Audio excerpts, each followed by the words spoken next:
You know, here's what I'll do. I'll talk about North Korea. I did this on Trifecta, but I'll do I do want to talk about North Korea because I understand the situation on the ground in North Korea. I understand that the North Koreans have a large standing army. I understand they have a lot of artillery tubes that are built into the mountain, and apparently they have these trap doors that open for less than a second in order to get the round out and all that stuff. I understand that North Korea is not a joke and not a toy, but Kim Jong-un basically, not threatened, he just came out and said that the United States of America is going to suffer nuclear annihilation at the hands of the North Korean people and that he is going to launch a nuclear strike against the United States. I take people at their word. When somebody threatens my life, I'm not going to assume that they're joking. I'm going to assume they're serious. So, my position as virtual president with regard to North Korea would be this. The dictator who runs the prison camp known as North Korea has said that he will launch a nuclear first strike against the country that is my primary responsibility to defend. So let's be really, really clear about this. As a result of this threat, it is now going to be U.S. policy that any time the North Koreans put a missile on the pad, as they erect the missile, as they get it vertical, before they can fuel it, that missile will be destroyed by one of the many means at our disposal, and I'm not going to choose to tell you which. But from this point forward, there is no North Korean missile that is going to get vertical or certainly stay vertical for the time it takes to fuel it, because any time we detect a North Korean missile being prepared for launch, and we can detect these things instantly, that missile will be destroyed by the forces of the United States of America. And those missiles will continue to be destroyed by the forces of the United States of America without explanation, without warning, until such time as the dictator in charge of North Korea makes a public announcement saying it is no longer his policy to launch a first-strike nuclear attack against the United States, and he has to make that declaration as publicly and as domestically as his initial threat was. They will not have any more nuclear missiles because they will not have any more missiles. The next time a missile is brought out from a bunker or a hangar and prepared for launch, it will be destroyed before it can be fueled, period. That's it. How hard is it? Now, let's say he calls our bluff. What happens? Or we're not bluffing. He puts a missile on a pad. We destroy it with a cruise missile or with B-2 strike, whatever, I don't care. We've got many means to destroy a missile. What's he going to do? Is he actually going to shell South Korea over that? Is he? I don't know. I can't predict, but I can tell you this. What I have learned from history is that when dictators make threats, they carry them out. When Hitler said he was going to kill the Jews, he did. When Stalin basically said he was going to starve the kulaks into submission to his socialist utopia, he did. When Saddam Hussein basically started rattling his saber and saying, I'm going to go and take this, he did. They did. These things happen. People talk about the risk of intervention. I read enough history to know what the risk of non-intervention is. We didn't just suddenly decide we're going to go in there and start blowing up North Korean stuff, although we've had plenty of reasons to do that.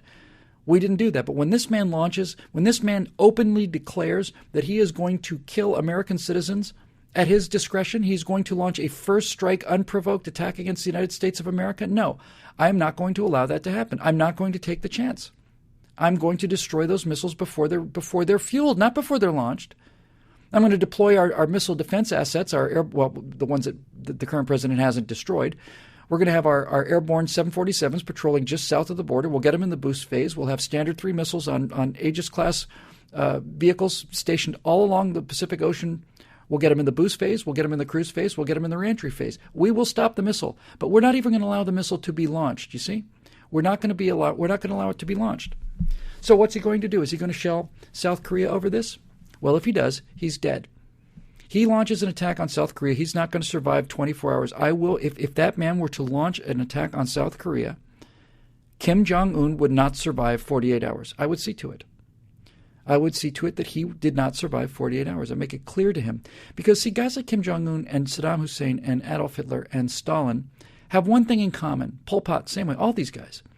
They're narcissists. You can't be a dictator unless you have such a sick and twisted version of your own importance and will. That's the requirement to become a dictator who murders his own people. So the only thing that they care about, and our current president is cut out of the same cloth, he's just restrained by the fabric surrounding him.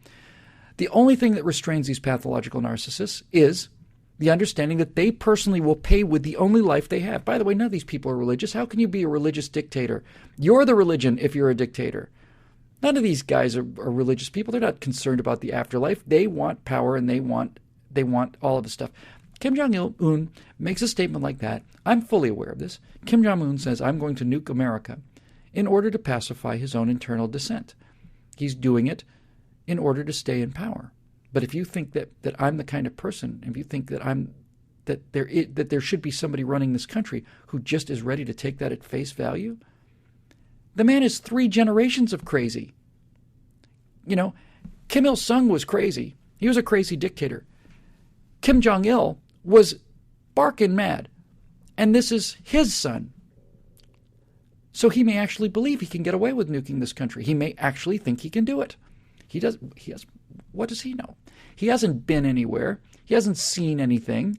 All he's been told is what he's been told by his own dad and the own propaganda bubble that they live in. And by the way, how many of you out there think that one of these North Korean generals, they're all the same age, they're all the same height, they're all the same build, they have so many medals on their chest, these North Korean generals, I'm not making this up, I saw this recently, that they actually have medals on their pants now because their chests are so full of medals because of all of the incredible heroic things that all of these North Korean generals have done in the last 50 years when North Korea has not been in battle with anybody.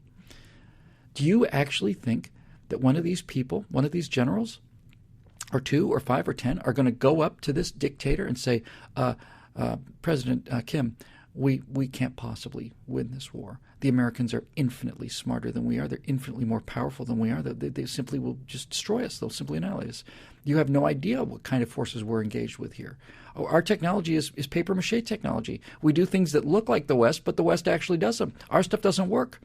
Their stuff does, and they've got thousands of times more of it than we do. This is insane. Who's going to say that to him? Nobody. So Kim Jong-un never hears these conflicting opinions.